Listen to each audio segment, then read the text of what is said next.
Commissioner Hyderabad Fayaz Hussain Abbasi ने तहसील अस्पताल मातली के मुख्तलिफ वार्ड्स का दौरा किया, जिनमें cancer ward, nursery ward, dialysis ward और लेबॉर्ट्री शामिल हैं। कमिश्नर हैदराबाद ने जारी तरक्याती कामों का जायजा लिया, इंतजामिया की बेहतर कारकर्दगी को सराहा।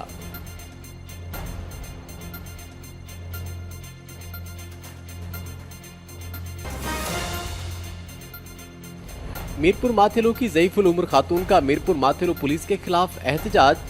मुतासरा अजीमा खातून ने एहतजाज करते हुए कहा कि 4 साल कबल उसके बेटे तालिब हुसैन ने पसंद की शादी की थी, जिसके बाद मुसलसल पुलिस की कार्रवाइयां जारी हैं और आए रोज पुलिस इनके बेटों को गिरफ्तार करके ले जाती है और मुबैना रिश्वत के बाद रिहा कर देती है। मुतासरा खातून ने SSP घोटकी से इंसाफ और तहफ़्फ़ुज़ की अपील की।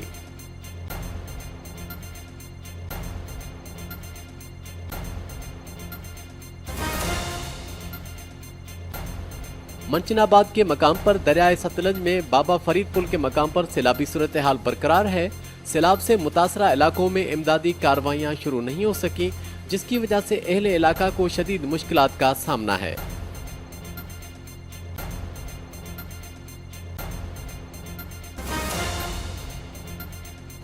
ओकाड़ा की लालाजार कॉलोनी में नामालूम मुसल्लह अफराद की फायरिंग से एक शख्स जान बहक। लाश अस्पताल मुंतकिल की गई। लाश की शनाख्त गाँव 40-3 के रिहायशी जमींदार मोहम्मद हबीब के नाम से हुई, ताहम वाक़े की वजूहात सामने नहीं आ सकी। मुल्ज़मान फरार। पुलिस ने वाक़े की तफ्तीश शुरू कर दी है।